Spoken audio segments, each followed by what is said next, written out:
Seiring berjalannya waktu, Lotito mulai tampil di halayak ramai.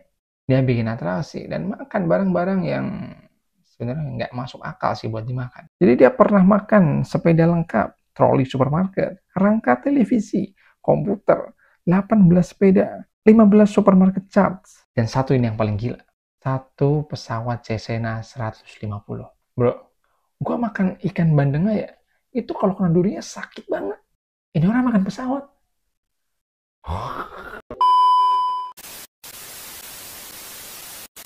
Assalamualaikum warahmatullahi wabarakatuh. Balik lagi sama gue Ferry Irawan di segmen Conspiracy, di mana pada segmen kali ini gue akan membahas berbagai fenomena menarik di dunia yang akan gue kemas secara singkat, presisi, namun padat. Cuman sebelum gue mulai ceritanya, kalian bisa tekan tombol like, komen, dan subscribe biar gue semangat-semangat bikin kontennya. Dan hari ini gue akan bawa kalian untuk kenalan sama salah satu manusia terunik yang pernah lahir di dunia. Namanya Michael Lotito, si manusia pemakan logam. Iya, kalian nggak salah dengar, emang dia pemakan logam. Dan literally ini orang bener-bener makan dari logam dan besi. Paku, sepeda, bahkan pesawat pula dimakan namanya orangnya. Kilo. Michael Lotito lahir pada 1950 di Prancis, tepatnya di kota Grenoble. Sejak kecil dia udah kelihatan beda, di mana anak seumurnya itu makan biskuit, dia makan gelas. Iya, nggak salah, makan gelas. Dikunyah, bro. Orang tuanya gimana? Panik lah. Akhirnya Lotito dibawa ke dokter. Dan uniknya, menurut dokter, si Lotito ini ya, dia mengalami sebuah kondisi medis yang langka, di mana tubuhnya bisa mentolerir makanan ekstrim. Nama sindromnya pica. Ini merupakan gangguan makan yang bikin orang pengen makan benda-benda yang sebenarnya nggak layak makan. Kayak logam, kaca, plastik, dan lain-lain. Buat orang normal, makan logam udah pasti bakal nyangkut di tenggorokan. Bikin lambung luka dan usus bocor. Dan ujung-ujungnya bisa dibawa ke rumah sakit. Atau ke kuburan. Tapi Lotito, dia tuh kayak punya perut. Wakanda Edition. Dokter nemuin kalau dinding lambung dan usus Lotito tuh 2 kali lebih tebal dari orang biasa. Jadi dia bisa makan tuh benda tajam kayak pecahan kaca atau besi tanpa lecet. Dan saluran pencernaannya pun punya asam lambung yang super duper kuat buat menghancurkan barang-barang nggak lazim yang dia telan tadi tuh.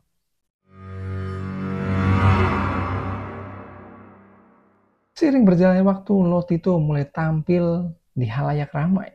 Dia bikin atraksi dan makan barang-barang yang sebenarnya nggak masuk akal sih buat dimakan. Jadi dia pernah makan sepeda lengkap, troli supermarket, rangka televisi, komputer, 18 sepeda, 15 supermarket charts, dan satu ini yang paling gila.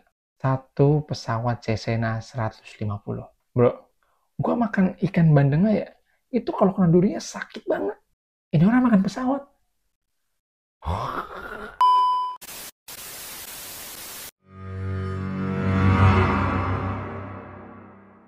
Jadi pada tahun 1978 hingga 1980, Lotito beneran makan 1 unit pesawat.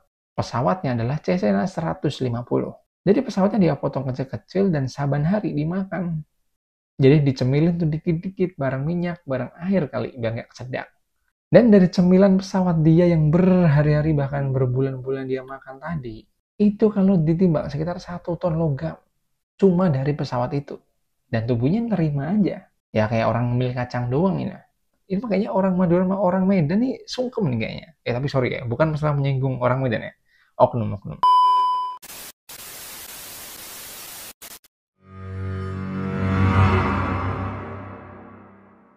Ilmuwan dan dokter hingga geleng-geleng kepala. Lotito udah dites berkali-kali. Dipantau pakai sinar X-ray. Bahkan dipantau juga saat makan. Tapi semua hasilnya bilang hal yang sama. Dia beneran bisa makan benda-benda tersebut tanpa sakit.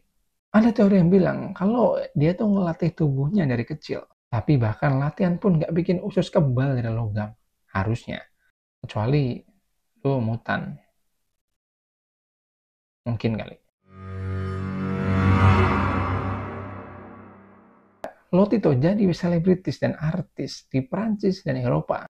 Tampil di acara TV, pertunjukan keliling, bahkan dapat penghargaan dari Guinness World Record sebagai orang dengan pemakan terekstrim di dunia. Dan lucunya, kehidupan sehari-hari, dia juga emang gak demen makanan yang bener-bener makanan. Dia nih mual kalau makan buah apa sayur. Jadi ya saban hari makannya logam, cuk. Michael Lotito meninggal pada tahun 2007 di umur ke-57 tahun. Tapi yang mengejutkan kematiannya bukan karena memakan logam. Karena dia meninggal sebab alami. Jadi kayak ususnya ajaib, tapi Lotito tetap manusia normal. Dan katanya di makamnya dia nggak dikuburin bareng sekrup, bareng baut, nggak. Jadi dia benar-benar istirahat dengan damai. Tanpa logam. Apa sih pelajaran yang bisa kita ambil? Jadi kisah Lotito ini absurd, cuman keren dalam cara yang unik. Dia buktiin bahwa tubuh manusia itu bisa adaptif dan luar biasa. Tapi juga jadi pengingat bahwa setiap orang itu punya keunikannya masing-masing. Cuman keunikannya Lotito nih anti mainstream banget, cuk. Cuma ya tolong ya, bagi kalian ya nggak usah tiru tuh nggak usah. Ya nggak usah tiru ya. Jangan tiba-tiba makan obeng tuh kayak, ya gue pengen kayak Lotito gitu. Nggak ada. Nggak ada ya. Nggak boleh ditiru guys. Itu bukan inspirasi, tapi nyari penyakit. Jadi gimana guys, lu udah pernah denger cerita Michael itu sebelumnya? Atau ini lu baru pertama kali ngedenger nih? Coba komen pendapat lu di bawah. Dan kalau lu bisa makan benda aneh, coba komen di bawah. Apa benda yang pengen lu makan? Jangan lupa like, komen, dan subscribe biar gue semakin semangat bikin video-video kayak gini ke depannya. See you the next content. Bye.